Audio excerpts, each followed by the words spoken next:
¿Sabe cómo?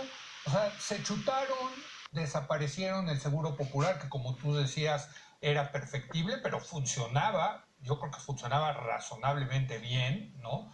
Los resultados ahí están, hablan por sí mismo. ¿Qué? Se chutaron el Seguro Popular. ¿Y qué era esto del INSABI? Porque habrá mucha gente que ni siquiera sepa, porque apareció y ahora desaparece. ¿Qué había detrás de la idea del INSABI? O sea, ¿cuál era esta ideología que tú dices que querían implementar? Mira, este es un estudio de casos muy interesante. El presidente, desde la campaña y luego en sus primeras declaraciones, dijo que él quería para México un sistema de salud como los países escandinavos, Sí, mencionó ahí a Dinamarca sí, sí. incluida, Uh-huh. como Canadá, como el Reino Unido. Fueron sus palabras. Yo aplaudí esa declaración. Eso es exactamente lo que necesitábamos. Acto seguido, se empezaron a tomar acciones que iban justo en sentido contrario. El INSABI viene de una idea de crear una especie de sistema monopólico, un monopolio público de salud, centralizado, todo centralizado, sin ningún órgano autónomo, por ejemplo, para la función regulatoria, donde la autonomía es importante para evitar la corrupción, para evitar la captura política de los actos de regulación.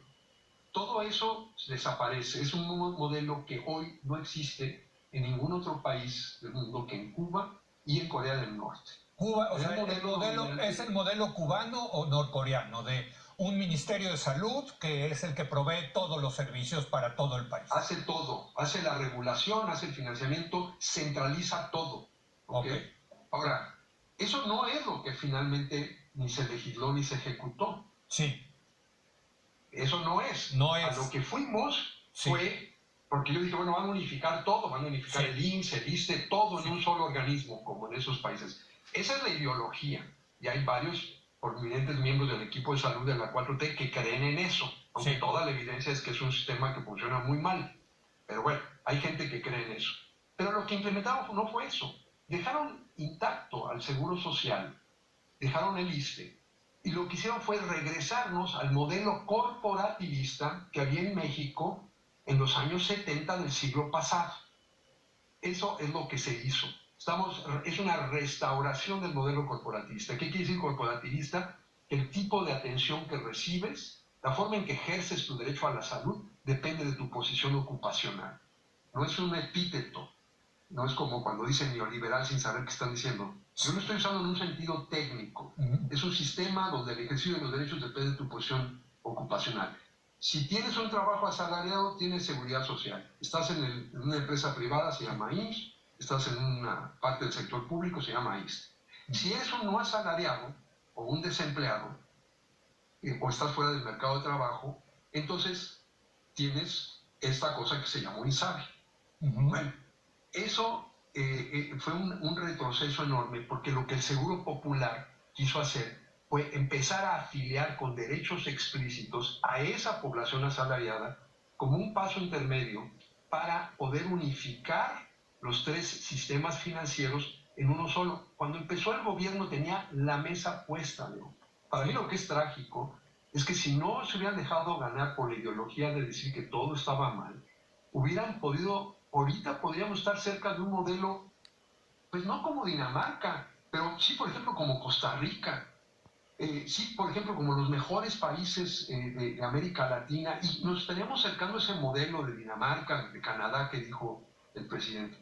Estaba la mesa puesta porque para 2018 tú tenías a toda la gente con uno de tres seguros públicos, o tenían el IMSS, o tenían el ISSSTE, o el Seguro Popular. Sí.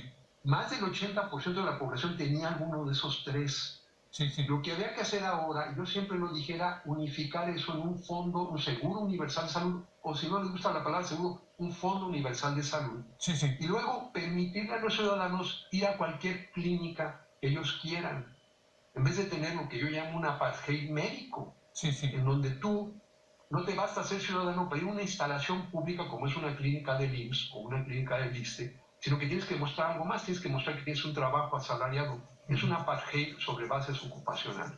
Sí. Entonces, lo que hicieron fue restaurarlo del siglo pasado en vez de mover al país hacia adelante.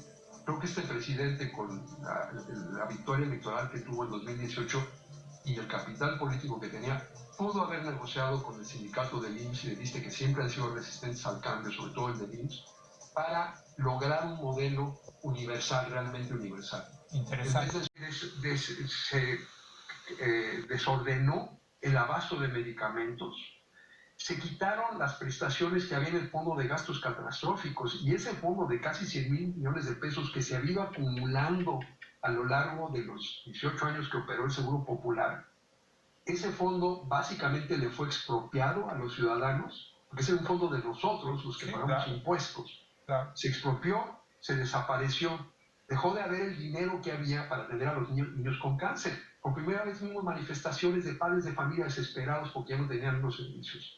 Se pidieron miles de consultas externas de mamografías para detección temprana de cáncer de pecho. Se cayó el esquema nacional de vacunación. Estamos teniendo repuntes de sarampión. La mortalidad materna aumentó 30%. Tuvimos 750,000 muertes en exceso durante la pandemia. Tenemos el primer retroceso, descenso de esperanza de vida desde que terminó la fase armada de la Revolución Mexicana. Pues en México, por un siglo, había ido subiendo la esperanza de vida año con año, con año, con año, con año. Ahora tenemos un descenso que nos regresa al nivel que había en 1991. O sea, perdimos 30 años de progreso en esperanza de vida, se perdió. Es decir, estamos hablando de un desastre para el país. Sí. Y nomás que ya nos acostumbramos a los números altos. Ya decimos 750,000 muertes en exceso, y es, como famosamente dijo Stalin, ¿no? La muerte de una persona es una tragedia, la muerte de 1,000,000 es una estadística. Así es. Pues ya volvimos esas muertes una estadística. Y creo que no debemos de dejar que eso ocurra.